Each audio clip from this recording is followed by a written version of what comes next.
കൊട്ടാരക്കരയുടെ രാഷ്ട്രീയ ചരിത്രം തന്നെ മാറ്റിരചിച്ച വണ്ടർ വുമൺ ഐഷ പോറ്റി കോൺഗ്രസ് പാളയത്തിലെത്തിയതോടെ CPMന്റെ ഉറക്കം നഷ്ടപ്പെട്ട അവസ്ഥയിലാണ്. ആർ ബാലകൃഷ്ണപിള്ള എന്ന അധികായനെ തറപറ്റിച്ച ഐഷ പോറ്റി ഇത്തവണ കോൺഗ്രസിന് വേണ്ടി കൊട്ടാരക്കരയുടെ മണ്ണിലിറങ്ങുമ്പോൾ CPM എത്ര കിണഞ്ഞു പരിശ്രമിച്ചാലും ഇനി അവിടെ ഗതി പിടിക്കില്ല എന്നത് വ്യക്തമാണ്. കൊട്ടാരക്കരയ്ക്ക് ആർ ബാലകൃഷ്ണപിള്ള എന്ന സമവാക്യമുള്ള ഒരു കാലമുണ്ടായിരുന്നു.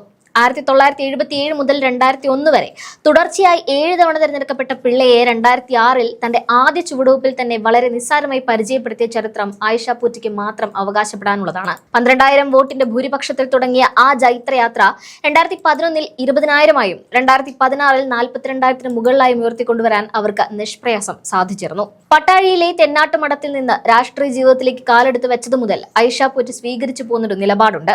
ആ ജാതിരഹിത രാഷ്ട്രീയ നിലപാടാണ് ഒരു രാഷ്ട്രീയക്കാരി എന്നതിലുപരി കൊട്ടാരക്കരയിലെ ജനങ്ങളുമായി ഐഷ പോറ്റിയെ കൂടുതൽ അടുപ്പിക്കുന്ന ഘടകം. വയലാർ രാമവർമ്മയുടെ ആയിഷ വായിച്ച് ആകൃഷ്ടനായി സ്വന്തം മകൾക്ക് ജാതിപ്പേരുകൾ വേണ്ടെന്ന് തീരുമാനിച്ച വാസുദേവൻ പോറ്റിയുടെ മകൾ രാഷ്ട്രീയത്തിലും ആ വിപ്ലവം കാത്തുസൂക്ഷിച്ചു. SFIയിലൂടെ പൊതുരംഗത്തെത്തി. കൊല്ലം ജില്ലാ പഞ്ചായത്ത് പ്രസിഡന്റായി തിളങ്ങിയ ശേഷമാണ് അവർ കൊട്ടാരക്കരയുടെ ഹൃദയം കീഴടക്കാൻ എത്തിയത്. 3 പതിറ്റാണ്ട് CPMനായി വിയർപ്പൊഴുക്കിയ പാർട്ടിക്ക് ബാലകൃഷ്ണപിള്ളയുടെ കോട്ടയിൽ വിലാസമുണ്ടാക്കി നൽകിയ ഒരു നേതാവിനോട് എന്നാൽ CPM കാണിച്ചത് വെറും നെറുകേടാണെന്ന് പറയേണ്ടി വരും. ജനപ്രിയയായ ഐഷ പോറ്റിയെ ബോധപൂർവം മാറ്റി കഴിഞ്ഞ തവണ KN ബാലഗോപാലിനെ നിയമസഭാ തെരഞ്ഞെടുപ്പിൽ മത്സരിപ്പിക്കുകയായിരുന്നു. സംസ്ഥാനത്ത് LDF തരംഗം ഉണ്ടായിരുന്നിട്ടും ബാലഗോപാലിന്റെ ഭൂരിപക്ഷം 18,000-ലേക്ക് ഇടിഞ്ഞത് അന്നുതന്നെ ഐഷ പോറ്റിയുടെ അസാന്നിധ്യം മണ്ഡലത്തിലുണ്ടാക്കിയ വിള്ളലുകൾ തുറന്നുകാട്ടിയിരുന്നു. ഐഷ പോറ്റിയുടെ വികസന നേട്ടങ്ങൾ തന്റെ അക്കൗണ്ടിലാക്കി കൊട്ടാരക്കരയിൽ വ്യക്തിപ്രഭാവം ഉണ്ടാക്കാനാണ് അന്ന് മുതൽക്കേ ധനമന്ത്രി ബാലഗോപാൽ ശ്രമിച്ചത്.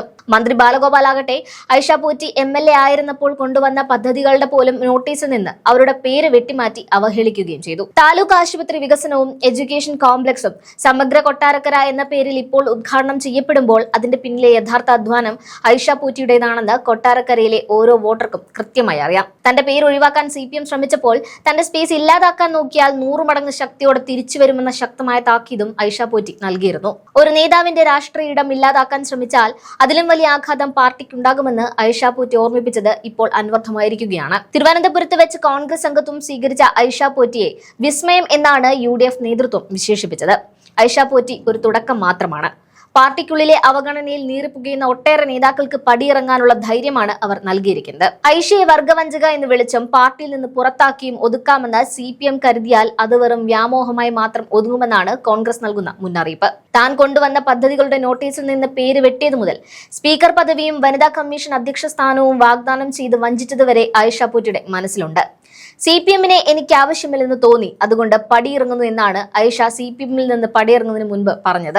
MV ഗോവിന്ദനും മുഖ്യമന്ത്രിയും കൊട്ടാരക്കരയിൽ വന്ന് എത്ര പ്രസംഗിച്ചാലും ജനഹൃദയങ്ങളിലെ ഐഷയുടെ സ്ഥാനം മായ്ക്കാനാവില്ല എന്നതാണ് വാസ്തവം. വരുന്ന തെരഞ്ഞെടുപ്പിൽ കൊട്ടാരക്കരയിൽ ഐഷ പോറ്റി ആയിരിക്കും കോൺഗ്രസിന്റെ സ്ഥാനാർത്ഥി. LDF സ്ഥാനാർത്ഥിയായി ധനമന്ത്രി KN ബാലഗോപാൽ ആണെങ്കിൽ ഐഷ പോറ്റിയോട് ദയനീയമായ തോൽവി ഏറ്റുവാങ്ങേണ്ടി വരുമെന്ന് ഉറപ്പാണ്. CPM വിട്ട് കോൺഗ്രസിലേക്ക് എത്തുന്ന മറ്റ് നേതാക്കളുടെ ഒരു പരമ്പര തന്നെ ഇനി ഉണ്ടാകുമെന്ന സൂചനകളും പുറത്തുവരുന്നുണ്ട്. ഐഷ പോറ്റി എന്ന ജനകീയ നേതാവ് കൈപ്പത്തി അടയാളത്തിൽ മത്സരിക്കുമ്പോൾ ബാലഗോപാലിന്റെ മന്ത്രി പദവി പോയിട്ട് ഒരു സാധാ MLA സ്ഥാനം പോലും നിലനിർത്താൻ CPMന് കൊട്ടാരക്കരയിൽ സാധിക്കില്ല. ജനങ്ങളോട് ചേർന്ന് നിൽക്കുന്നവർക്കേ ജനപ്രതിനിധിയാകാൻ കഴിയുമെന്ന് ഐഷ പോറ്റി പറയുന്നു.